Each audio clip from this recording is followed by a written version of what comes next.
تاسره جنډا زمونږ د ننګ او د غیرت نښه ده تاسره جنډا زمونږ د ننګ او د غیرت نښه ده د محبت نښه ده د محبت نښه ده یا پښتنو یا پښتنو دا د په یونین کونسل کوکارې کې د عوامي نېشنل پارټۍ د ورکرانو یو غونډه د فضل کرم خان په ځای کې منعقد شوې ده چې په دې کې ګڼ شمېر سره د عوامي نېشنل پارټۍ ورکرانو شرکت وکړو او دا خبره یې په ډاګه کړه چې نن هم د سرې جنډې محبت کوونکي ورځ تر ورځه سیوا کېږي یا پښتنو یا پښتنو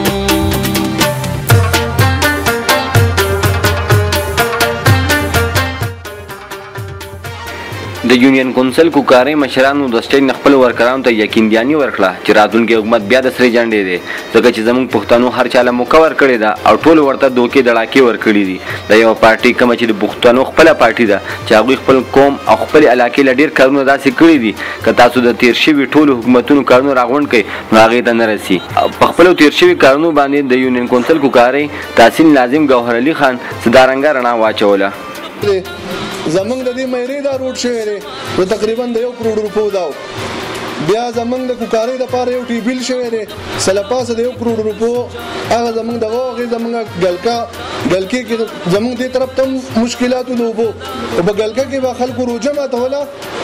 او زنانه او سړي به په دغه کې نمبر نیولی نو په دې باندې زه ډېره زیاته شکریه ادا کوم د ګلکې والا طرفه خپل ایم پی ایس چې کومه چې اوسنۍ روژې چې کومه هغو په خپل کور کې کړې ده او دې ته به یې دواګانې کړي او انشاءالله د هغې دواګانو په دغه باندې به ستاسو ګټه وي انشاءالله دغه به بیا د بندانو روډ شو د کوراټې روډ شو په 4 کیلومتره 15 کیلومتره دغه دي د ګوریکلا روډ د اربټ روډ اوس زمونږ ته اکثر موږ څه چل کړی دی زمونږ په دغه کې دي چې ویرورا ابتدا ته دې ته نه پرېښودو جلسې ته نه پرېښودو دې ځایونه موږ زیات تللي نه وي ابتداګانې ونه دي کړي کارونه زمونږ اوس هم د هغونه یو په سل باندې ډېر دي په بجلۍ کې په کولیا کې 4 ستنې لګېدلي په کوراټه کې په ګوریکلا کې تقریبا 30-35 ستنې هلته کې لګېدلي دوریشا ته بجلۍ شوې ده شپږو دی که 7 ستنې دي په کچکوټ کې ټرانسفارمر لګېدلی د سیخیلو په پلو کې لګېدلی د موساخیلو په پلو کې لګېدلی زمونږ دا ټرانسفارمر څه و دا اوس 200 شوی دی دا اوس هم لکه دغه کې د وابدا چې کوم ریکارډ دی په هغې کې دا په دغه باندې په 100 دی خو موږ پې 200 ایښودی دی خو ایم پی ایس اوس ثابته ایم پی ایس صدر صاحب ستاسو نه یو دا خواست دی کله زمونږ د دې ټرانسفارمر ډېره زیاته مسله او د هغې خلکو دا کوشش دی چې کله دا وران شي د دې ځای نه ورته هغه شانتې ریسپانس نه دی میلاو شوی نو هغو چې کله دا وران شي د هغو کوشش دی چې دا په 10مه ورځ په 15مه ورځ په دې باندې روغ شي زمونږ نه یو 2-3 ټرانسفارمر زموږ په دې کلي کې داسې دي چې هغو زمونږ نه زور وکاږي چې یاره دا خلک د دې ملګري دي د ګوهر بېعزتي وشي د نیشنل پارټۍ بېعزتي وشي نو موږ به خپل هم دغه کوو خو دا ټرانسفارمر موږ په تا ږدو په دې کې چې څه تاوان راتلو دا به زموږ سره نن مه دی ځکه چې د کوکارۍ د کلي او د دې یونین کونسل د دې یو خپل حیثیت دی او هغه پټېدی نه شي او نه پټ شوی دی ځکه چې دلته کې په هر وخت کې که د عوامي نېشنل پارټۍ د لاټین په شکل کې هر څوک هم ولاړ دي نو هغو له دا کلي ګټلی دی او دوی وله نه روډونه ورکړي دي په دې کې شک نشته او د هغې زنده ثبوت دا دی چې په تېر جنرال الیکشن کې کله چې د سیلاب په شکل کې خلک یو سونامي ورته چې راله تبدیلۍ والا راله هغو ټول کلي ګټلي هر ځای ګټلی و خو په هغه وخت کې هم څلور د پاسه 900 ووټونه چې کوم دی نو شیرشاه خان له چې کوم دی هم دې کلي ورکړي دي زه مبارکي ورکوم د دې کونسل او دې کلي خلکو ته او بیا په تېره باندې اوس په بلدیاتي الیکشن کې چې ګوهر هغه 3700 ووټ تقریبا پاوشه سره پاس اخیستی دی 3700 د پاس ووټونه چې کوم دی ریکارډ مات کړی دی چې په دې کونسل کې ووټونه اخیستي دي نو زه خبره دا ده که نن څه کمی کوتاهی راغلی خو دا په دې نه دی دا ملګرتیا زموږ د قایم و دایم ده او دا خبره ده کوم که زه نن د تحصیل ناظم یم نو زه د ګوهر د لاسه د تحصیل ناظم یم او که چېرې تاسو ګوهر له ووټ نه یې ورکړی که تاسو ګوهر له ووټ نه یې ورکړی او ګوهر د تحصیل کونسلر شوی نه وی شاید چې زه نن د تحصیل ناظم نه وی زه نن د ګوهر کونسلر ناظم یم او زه ستاسو ناظم یم یقینا چې د کم مقصد دپاره نن په ټوله صوبه کې او په سوات کې موږ د یونین کونسل دا کم تنظیمي اجلاسونه روان کړي دي. د دې مقصد لپاره روان کړي دي چې دا پارټي فعال شي او زمونږ د تنظیمي چې کومې کمزورۍ دي چې پارټي شته خو زمونږ رابطې کمزوري شوي دي د هغې دپاره دا فیصلې وشوې چې موږ په ټول سوات کې یونین کونسلو ته ځو. څنګه چې د استاد صاحب وویل یقینا چې دا کمزوري شته چې زمونږ 67 یونین کونسل دي د یونین کونسلو تنظیمونه زمونږ شته فعال دي په څه شکل کې خو د ویلیج کونسل تنظیمونه زمونږ نشته په ټول سوات کې زمونږ ډېر په اکثریت دې ځایونو کې شته خو په ډېرو کې نشته. نو زما به د تنظیم استاد صاحب ته دا خواسي چې زمونږ په بابوزو کې دا لومړنی پروګرام دی زمونږ ورکر کنونشن دی چې دی به په هره میاشت کې د دې تنظیم پابند وي چې دی به په هره میاشت کې اجلاس کوي د یونین کونسل کال ولګېدل نو چې دا موږ په صوبه ټایپ کې کوي په نیت ورته 3 کال ولګېدل دا دوی ورته تش نیت تړلی دی او دا هغه منصوبې دي چې عوامي نیشنل پارټۍ منظوري کړي دي کاغذونه یې تیار پراته دي که داسې د یونیورسټو خبره وکړم داسې په سوات کې دارالقضا خبره وکړم دلته د تاڼو خبره وکړم دا د خدای پاک فضل دی چې په هغه خرابو حالاتو کې د سرې جنډې خلکو راکړي دي. زه مانځه ټایم یې بانک به مې وي ګوهر یو 2 کیلې کړې وي ټرانسفارمر خبره کړې وه دا دواړه چې موږ کامیاب کړي یو دي موري خو تحصیل لازم صاحب واسطه اوس دې پوښه هغه پوښه ځکه چې خو کله ځان دې موري واسطه زه پوښه او ټرانسفر پوښه هغه مسله حل شو. زه به خبره تاسو زما د رولې دغه خاطي دا یقینا که ما کوتای دغه بخنه غواړم انساني زه سوال کول دي لسره ما دې دوار باندې په شبوتو کې ما پرون زما باندې کې ما لکه زما تاسو دې حد ګورئ چې زما غم خادم د سوات ته نو لږه ګزاره به راسره کوئ خو تاسو ته خدای پړ یم لکه خر چې کتې ته خپل پړي تاسو ته پړ یم تاسو سره حساب کتاب نشته اول خپل ځان دی بیا جهان دی اول خپل حلقه ده بیا نور حلقې دي تاسو ته چې په تېر ځل ما لکه عزت راکړی په هغې د جمدانه پورې ملامت یم په غم خادي چې زه به سره غم خادي کوم که پارټۍ ټکټ راکړم نه راکړم. او بله خبره دا کوم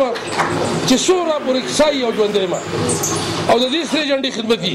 او زما په سر هم ستاسو کار کېږي نو زه د خپل سر هم ستاسو نه منې کوم ستاسو د مینې او د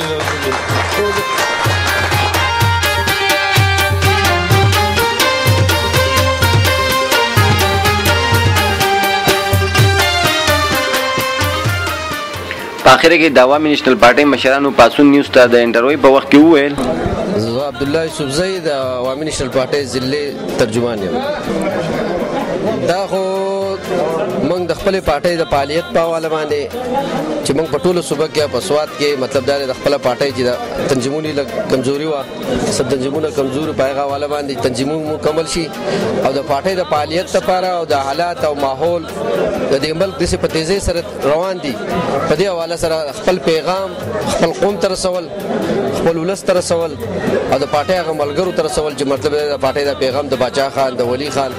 دا خدای خدمتګار تحریک هغه پیغام چې دغه قوم ته ورسي چې موږ په سوات کې یا په دې صوبه کې چې څه غواړو د دې خوشحالي غواړو د دې آبادي غواړو د دې سوکالي غواړو د خپل قوم د خپل بچي د مستقبل روښانه مستقبل غواړو د هغې لپاره هغه پیغام قوم ته رسول چې د پارټۍ د ملګرو ته ووایو چې هغه قوم له لاړ شي او خپله خبره وکړي. موږ حکومت چې و هغه خو د سر په بدلو موږ د سوات د خلکو نه د صوبې د خلکو نه چې ووټ غوښتو موږ د امن په نوم غوښتی و چې په دې سوات کې هغه وخت کې د صوبې کې د حکومتونو رټ نه و دلته هغه دهشتګردو حکومت و دلته هغه خلکو حکومت و د هغوی د ټوپک په زور باندې هغه حکومت کوو چې کله موږ رالو نو موږ د سوات خلکو ته په خپلو جلسو کې پروګرامونو کې دا خبره کوله چې موږ به په دې سوات کې امن راولو او موږ چې کله حکومت برسر اقتدار رالو نو موږ د خپلو شهیدانو د خپلو وینو په بدل کې موږ مطلب د سوات کې امن راوستو او هغه امن یو برقرار د خپل وخت پورې وساتو مو او د هغې نه علاوه چې موږ څومره ترقیاتي کارونه کړي دي نو موږ له د سوات خلکو 3 پیری مسلم لیگ له ووټ ورکړی دی 2 پیری پیپل پارټۍ له ووټ ورکړی دی 1 پیری MMA له ووټ ورکړی دی اوس PTI له ورکړی دی موږ وایو د پاکستان د 1 کالو دغه پارټو حکومت او که د دې نه د فوج حکومت راغلی دی دغه پارټو کارکردګي او د سوات کې زموږ د عوامي نیشنل پارټۍ کې کارکردګي راوالي نو په سوات کې یو پارټي هم داسې نشي کولی چې چا دومره غټ غټ کارونه کړي دي موږ په سواد کې دلته د بټو صاحب راواله هر وزیر اعظم راغلی د یونیورسيټي واده کړی چې نه د موږ په سواد کې یونیورسيټي جوړ کړه موږ دارالقضا جوړ کړه موږ په سواد کې د سواد بورډ جوړ کو موږ دلته کې ایکسپریس وے جوړ کو موږ په ټولو صوبه کې یو کیډټ کالج په 15 کال کې هغه موږ ته میلاو شو موږ سواد ته راوړو موږ په سواد کې 9000 خلک برتی کړل داسې نور موږ په سواد کې ډیګري کالج جوړ کړي موږ کدا سکولونه راوړل موږ ګرځ سکولونه جوړ کړل او نور دومره ترقیاتي سکولونه موږ وکړل موږ په سواد کې کیجوالټي جوړ کړه دا 1 کروڑ روپو او هغه دلته په دې هسپتال کې ام آر آی ماشين نو سټ سکین ماشين نو ایکس ری ماشين نو هغه تقریبا 50 کروڑ روپو دی هغه منیسټر پارټي دی سنټر هسپتال ته راوړل نور منګه چې څومره دلته کې دغه وران شو پلونه وران شو سیلاب راغی د دهشتګردۍ نه وروسته بیا سیلاب راغی موږ دلته څومره سکولونه آباد کړو هغه کالجونه چې کوم وران شو هغه آباد شو دلته تانې زموږ ورانې وي هغه آباد شوې دلته دومره خلک په روزګار شو چې دومره روزګار هم دلته چې موږ رالو 3.5 زره موږ کمیونټي پولیس چې دی هغه برتي کړل چې نن د هغو په برکت باندې بلې سواد کې په سن شکل کې امن دی دا زموږ هغه کارونه خو د مسابقه حکومتونو یو موږ ته داسې سکیم نشو خوی چې مطلب دا دی هغه د سواد لپاره اهم سکیم چې هغه راوړی په دون خپل وخت کې د دې کوکاري کلی ته کننم ګیس راغلی دی او ګیس را خلکو ته لګي هغه هم د عوامي نشل پارټي په برکت باندې موجوده حکومت کې صوبایي دی او مرکزی دی دا د پښتنو په دښمنۍ باندې دی موږ ټول پښتنو ځوانانو ته مشرانو ته بډاګانو ته دا اپیل کوو چې عوامي نشل پارټي او پښتانه دا د یو بل ضرورت دی د باچا خان هغه پیغام چې پښتانه موږ د قومي پارټي دا د عوامي نشل پارټي دا د چاره ذات نه ده دا د ټولو پښتنو یو قومي پارټي ده او دې تراتل د دې کې ناس تکول او د خپل قوم د خپل خاورې لپاره د هغه د حقوقو لپاره د هغه د حق لپاره د خپل علاقې د امن لپاره دا زموږ ضرورت دی هم ټول پښتنو ته اپیل کوي چې راشي او د عوامي نشل پارټي د پلیټ فارم نه په دې علاقې کې د امن په خاطر د ترقۍ او خوشحالۍ په خاطر باندې دلته راشي او د کې کینیو زموږ سره د جدوجہد شریک شروع کو پنامه د خپل جدوجہد په خلکو مهربانه ده د نن کنونشن زموږ د سیو د زموږ تنظیمي جنج پړتالو موږ دا کنونشن نو چې بیا دغه لپاره وړي لوی جلسه لوی پروګرام وو او دا زموږ تنظیمي د ټول سواد ضلع یو راوند دی او وښ په تین کوسلی دی او وښ په تین کوسلو کې زموږ به هر ځای کې تنظیمي جنج پړتال لو چیرې تنظیم څنګه دی کار کوي نه کوي دغه سزي موري دي دغه ریسرچ کو دا نن دا زموږ تنظیمي یو دوره هغه بیا بلګرو شرکت او شمولیت په دومره وکړو چې هغه ملګرتیا ډیره شو جلسه دي جوړه شو زموږ نن تنظیمي جنج پړتالو په دغه حواله باندې دا زموږ د پټای یو داسې اکټیویټی دي چې دا په ټول سواد کې روان دي په ټول صوبه کې روان دي او تاسو په فیسبوک وګورئ دا هم وګورئ چې په دې وخت کې به ان شاء الله په سواد کې اوس درې سلور پروګرامونه په دې ټایم یو ټایم باندې روان دي هغه پر خو عوام ته پته لګي ځکه چې په تیر شوی حکومت کې زموږ وخت کې داسې حالات چې یو داسې خراب امن او امان خراب وغه د لپاره موږ قرباني ورکړو دلته امن کلینیکو دلته په سواد کې به د خلکو باندې ډېر لوی تکلیف تیر شو داغه سره سره چې موږ هغه 15 کال تیرېدل نو هغه 15 کال کې موږ چې خپل کوم کارکردګي دلته وا لکه دلته ذکر مو شو دلته هاي سکندري د خیرم جوړ کړی دا دلته ټیبل جوړ شوی دی دلته دا تاڼه موږ جوړ کړی دا ځکه چې دا موږ ورته خلک ته او معمولی هغه ویریفیکیشن د لپاره موږ ورته ته دلته داسې د واټر سپلای په سکیم کې یا په دې درو کې چې څومره دا کچرونه دي دا زموږ حکومت واستو خدای سره د سواد په حواله لپاره موږ د سواد یونیورسيټي کړی و سواد کې مدارالقضا چې کوم د هاي کورټ بنچ ته هغه مو دلته سٹارټ کړو دلته مو کېټ کالج سٹارټ کړو دی کوګاری درې ته ګیس منظور شو تقریبا را رسیدلې بیا دی مرکزی حکومت به بین لګول او ان شاء الله چې اوس کداګه بین چوت چوت پای بکار شروع شي او د امن او امان په حواله باندې چې کوم مونږه په کوم ځای باندې امن پریخو هم پاکه ځای دی ټارګټ کیلینګ اوسم شروع دی خدا حکومت په ډوغ ریزه چې په دې 13 لسم تاریخ باندې د اپریل زمونږ یو ملګری جمشید نانجی د خدای په خیا شهید شو دغه په سباله یو انسپکټر شهید شو د دې حکومت په حواله باندې چې کوم دي داوی کړی چې یاره ایجوکیشن ایمرجنسي وي لہذا د ایجوکیشن ایمرجنسي په حواله باندې څنګه نه ما چې یاره په سکول کې چې د یو کمرې ځای جوړ کړه یا یو کالج جوړ کو زب صرف ذکر وکم چې زمونږ په ټوله صوبه خیبر پختونخوا کې 15 کالجونه جنکو مونږ په خپل لګ دوران کې شپږ سلوي کالجونه د جنکو په څیر نه جوړ کړی دي یونیورسيټي اتوي نه په څیر جوړ کړی دي مونږ په هغه مت کې چې کوم سوي نو مونږ په عمل کوو کار کوو د دې خبره صرف د کاغذ پورې محدود دي نن د بلدیاتي سیستم په 13 مې کې بال کړی دی کال پوره کېدو والا دی نن پورې د هغې ته نه اختیار شته نه د هغې پړ یوټیلایز شو دا د کونسلر ولاړ دی زموږ ورور اوسه پورې زموږ خو چې زه پخوا ناظم پاتې شوی یم چې زه ناظم شم په درېیم ورځ راته اختیار هم میلاو دفتر راته هم میلاو هغه آفس و خلکو له مو کار کوو دوی په دې شش بند کې دي چې یاره کله اختیار ورکوو کله نه ورکوو کله اوس وایي چې یاره کمپاونډ یې ول ورکړی 75% په هغې کټ لګوي دا ظلم دی زیاتېدی دی قوم سره ډېر ظلم دی ناروا سلوک دی دې چې کومې دعوې کولې پکار ده چې هغه دعوې خپل سر ته ورسوي دې له چې کوم قوم منډیټ ورکړو چې پکار ده چې هغه منډیټ احترام وکړي زه نه یم پوه چې عمران خان صاحب د دې قوم نه د کومې خبرې بدللي ځکه چې ملاکنډ ډویژن خلکو ډېر په نره پی ټي آی لوټ ورکړو نو د هغې په بدل کې ملاکنډ ډویژن له عمران خان صاحب نه تپوس کوم ستاسو په وساتت چې دې ملاکنډ ډویژن له کوم لوی پراجیکټ ورکړو هسپتال یې ورکړو یونیورسټي ورکړه کالج یې ورکړو یا سبل څه داسې لوی کار ورکړو موږ به د دنیا شړشم کو اوس نه یو په حساب وه په ګراونډ باندې 3 کاله شو څه په نظر راځي بیا ورته زموږ درخواست دی چې دا 2 کاله پاتې دي دې علاقې خدمت وکړي د دې پښتنو تاسو له یو عزت درکړو عزت درکړو 2 کاله تاسو سره دغه منډیټ ټیپ شته په کار دی چې تاسو پرفارم کوئ او خلکو له خدمت وکړئ دا ستاسو فرض دي څنګه چې زموږ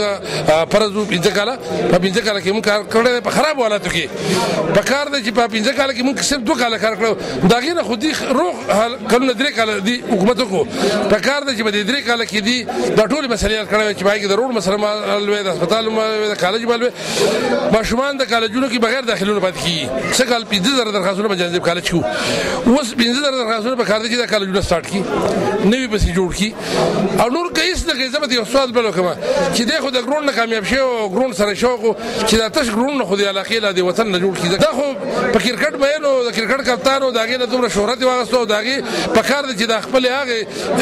لوبې او د هغې سره وفا وکړي او د قام سره انصاف وکړي چې کوم د انصاف نارې وي بله د انصاف دپاره چې وایي چې مرکزي حکومت جوډیشل کمیشن وکړي په خپله صوبه کې جوډیشل کمیشن دی په کار دی چې جوړ کړي د هغې تحقیقات دې وشي څومره چارجز چې لګېدلي دي یا څه لګېدلي څه لګېدلي په کار دی چې کومه خبره دی په مرکز کې کوي د هغه په صوبه کې باشندي وکړي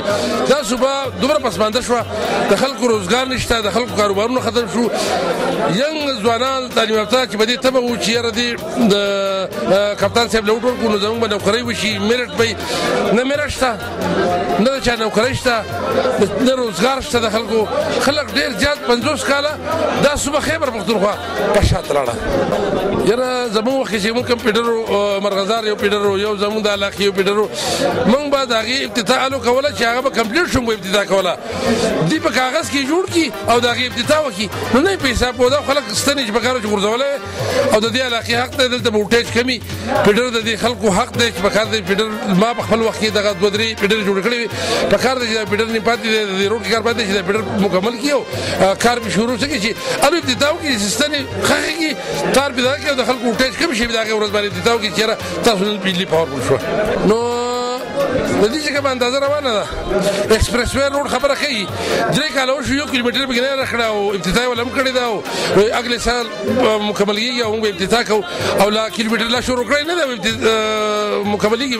نو دې هر یو کار دی چې شروع کړی نه په کاغذ کې دا د جامبل روډ دی دا په فیسبوک باندې تاسو د 2 کاله مخکې کتلی چې ډېر ښکلی ترکولي روډ او ډېر مزیدار او ډېر شاهانه روډ خو نن هم په هغې کې لا په وړو کې مالګه امرکار هم نه شوی دې وخت کې موږ سره تحصیل ناظم اکرام خان ولاړ دی هغه سره خبرې اترې کوو دا دوی چې نن کومه غونډه کړې وه د دې په حوالې سره دوی څه ویل غواړي ډېر مهرباني دا نن چې کومه په زمونږ ګوګارین کونسل کې دلته کومه غونډه وشوه دا زمونږ په ټوله حلقه کې 81 کې مونږ ورکر کنونشن پروګرامونه خودي په کونسل کې دا ابتدا شو سٹارټ مونږ د دې ګوګارین کونسل نه واغښتو هم دغه شان به ان شاء الله زمونږ سره نه کونسل دي په 81 حلقه کې په هر ین کونسل کې به غونډه کېږي او دا اکټیویټیز به کېږي ان شاء الله دا غي تنظیمونه دا غي ویلیج کې تنظیمونه دا غي کونسل تنظیمونه دا به ان شاء الله کوم ځای چې نه هغه به کوم ځای نو دا غي تنظیمونه جوړیږي ان شاء الله ادا بحال کېږي ان شاء الله تیر شوی حکومت کې تاسو حکومت تیر شوی دی او پسې دا اوس چې کوم حکومت په دې کې تاسو سره عہده سره شته نو تاسو ته په دې حکومت کې هغه حکومت کې څه فرق محسوسيږي زمونږ خو چې ان پی کم ګورنمنت تیر شوی 15 کاله هغه د ټول خلکو د مخه دی چې هغه مونږ کم کارونه کړی دي صوبایي حکومت هغه په ایجوکیشن مواد کې هغه د خلکو مخ کې دي هغه د روډ په مت کې دي که هغه د نورو په مت کې دي هغه د خلکو د مخ کې دي هغه کوم وخت کې ترهګري وه کوم حالات خراب وو هغې کې چې کوم کارونه شوي دي که تاسو بس وینئ په 3 کاله تقریبا د حکومت وشو خو هېڅ قسمه سمیږه پراجیکټ تاسو نه په سواد کې یو غټ پراجیکټ نشته چونکې زه د تحصیل ناظم یم او بابوزو تحصیل چې دی نه په سواد کې د ټول نه لوی تحصیل دی او څنګه چې دو خبره کوله چې یاره موږ به ټول اختیارات چې کوم دی نو هغه موږ د برې سطحې نه لاندې سطحې ته راکوزو نو هغه تشه هغوی خبره وه هوایي هېڅ قسمه هغه شان اختیارات نشته اختیارات هغه شان هغه د صوبایي حکومت ځان سره ساتلي دي او لاندې کونسلرانو ته یا ناظمانو ته هغه اختیارات نه ورکول غواړي پارکونو کې دي پارکینګونه سټارټ کړي دي د لوبو هغه ځایونه هغه کیل کود هغه میدانونه هغې ختم کړي دي د دې په باره کې تاسو څه ویل غواړئ موږ چې بل ورځ ډي صاحب سره په دې کې ما میټینګ کړی ما ورسره خبره کړې وه چونکې زمونږ د ټول سواد ګراسي ګراونډ کم چې کم دی دا ګراونډ دی او په هغې کې دو ګاډې پارک کوي نو هغې کې ورته ما ته خبره کړې وه چې یار تاسو مهرباني وکړئ دلته پارکینګ مه کوئ که دلته کبل خرابېږي دلته کې د ماشومانو د لبو ځای ختمېږي نو هغه ما سره واده کړې وه چې را روان 5 تاریخ پورې موږ ټایم راکړه د 5 تاریخ نه بعد به انشاءالله دغه موږ بند کوو او په دې کې کوم کبل خراب شوی نو د بوټیفیکیشن په مت کې زموږ سره کمیټې سره پیسې دي دغه کې به نوی کبل لګو په دغې باندې د اوبو خصمانه به کوو انشاءالله او دې نه به موږ سټنډر دغه جوړو انشاءالله د اوسني حکومت کې دوی دلته د کوکارۍ د بیډر دپاره ابتدا کړې وه کېدای شي تاسو هم پکې وایي دغه بیډر لا تر اوسه پورې نه سټارټ شوی دا څومره امید ساتي دا به کله سټارټ شي یاره چې دا خو دا خو تاسو پته ده د مرکزي حکومت سره حصه لري د حکومت مرکزي حکومت حصه ده او هغې چې کوم دی نو دلته کې کار شروع کړې وه خو هغې د سبینا وجود په هغه باندې هغې اوس سر ته ونه رسوله بلکې انشاءالله زه به راتلونکي اجلاس زموږ چې کومي کونسل هغې کې به انشاءالله زه دا خبره چوتومه چې کوم پیډر باندې کار روان شوی دی چې کوم از کوم پور طور پر هغې باندې خپل کار ورسي او هغه پیډر کمپلیټ شي انشاءالله ډېره مننه جي تاسو د تحصیل ناظم اکرام خان خبرې ترې واورېدې دې وخت کې زموږ د پروګرام خپله خاوره خپل اختیار وخت په ختمېدو دی خپل کوربه سمد انجم له اجازت ورکوي د الله په امان جذبې د صداقت نښه ده د اخوت نښه ده د اخوت نښه ده یا پښتنو